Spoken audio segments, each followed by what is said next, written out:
Good morning and welcome back to Trending Stocks. Today is April the 18th. Give you a quick pre-market update, go over some of the hot movers and everything else you need to know. But first, make sure you guys hit that thumbs up. And with that, let's get right to it. So starting off, initial jobless claims came out today, a little bit lower than the forecast, but kind of in line with the previous. So the market's not really doing all that much with that. Of course, there hasn't been any recent updates in regards to Israel and that whole scenario. So the market is kind of hesitantly moving higher.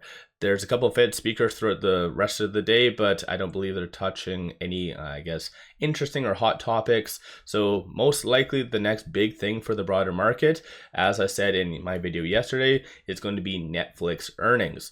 As of right now, the fear and greed index is at 34. So people's appetite for risk has gone down dramatically. And actually, on a side note, I guess I should clarify in case you do not know, Netflix has their earnings after hours today. So that has really saved the broader market in the past with better than anticipated earnings. So again, that could really be the saving grace for this market and really propel it higher.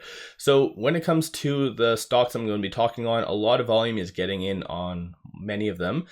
But still, in comparison to the last several trading days, it is lower volume pre-market. So I don't know if people are, like I said, just hesitantly getting into the market or if they are just cautious on maybe a broader pullback. I'm not really sure. But when it comes to SOFI, there has been no news today, no SEC filing, so it has been rather quiet. And in SOFI's case, it's been largely following its own technicals. Shorts haven't really been doing all that much, increasing slightly over the last couple of days. So 17.36% of the free float is being shorted right now.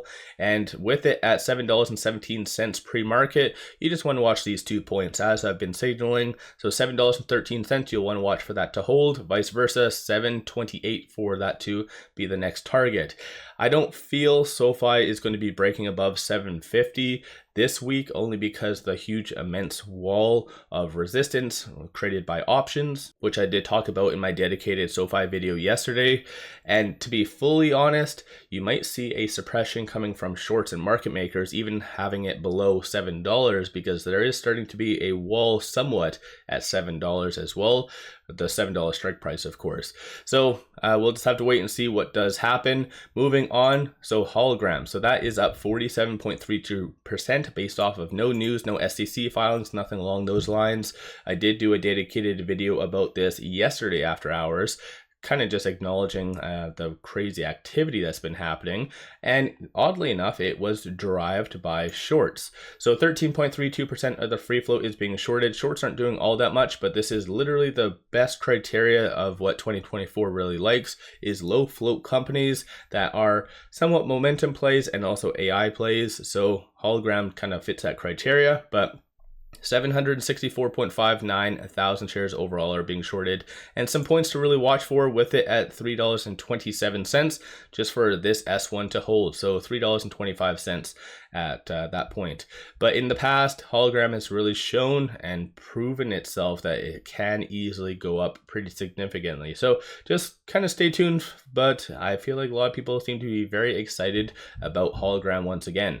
Moving on to this company, so Biopath Holdings, ticker is BPTH. It is up 63.58% so far based off of this news right here. So it looks like more proceeding from their phase 1/1B clinical trial of BP 1002.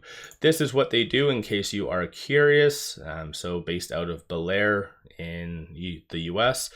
Seasonality though, for April, it does typically go down 10.9%. But again, biotechs are kind of all over the place, so no rhyme or reason sometimes. So it looks like today seems to be a very positive day. It's not all that heavily shorted for a biotech, so 7.79 or 71% of the free float is being shorted, and 53,000 shares overall are being shorted. So this is another low float, not necessarily a squeeze play, but still very interesting regardless. With it at $5.27 pre-market, it is trading between this pivot and this R1. So 504 will be that next strong support, and then $6.57 will be that next target.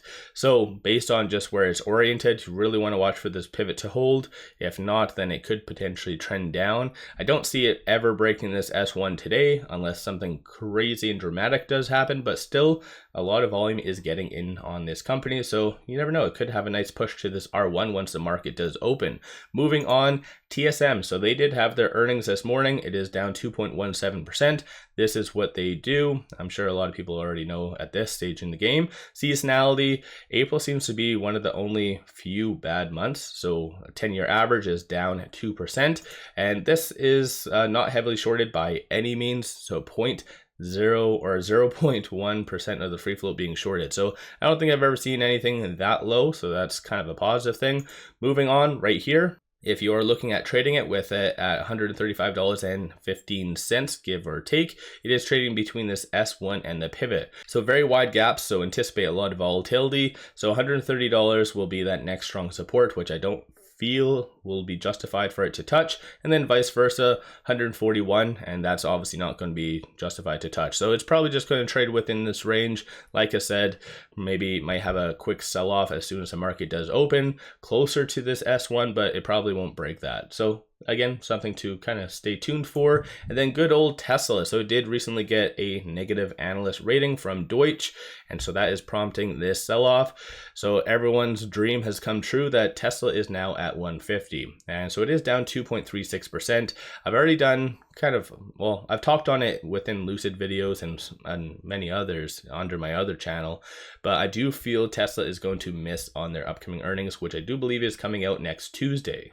And one very good indication of that they are going to miss is them laying off a substantial amount of employees. Many of them are actually new employees they just hired. So it goes to show that they probably were looking at their finances and their expenses and were freaking the hell out. And so unless something else does happen that we aren't really privy to at this stage in the game, but regardless, I think their upcoming earnings is going to be a very substantial miss. And EVs tend to do that whenever they have missed on their earnings, whether it be Lucid, Rivian, Polestar, they do tend to lay off right before their earnings. So again, that's another good indicative sign that Tesla is going to be missing on their earnings. It is starting to be not heavily shorted, but the percentage increase from about 2.91% to 3.89% is significant, but still Tesla isn't a squeeze play by any means. If you're looking at trading this though, with it currently at 151 and change, it is unfortunately below this S2. So 153 will be that next strong target that you'll want to watch for Tesla to get above.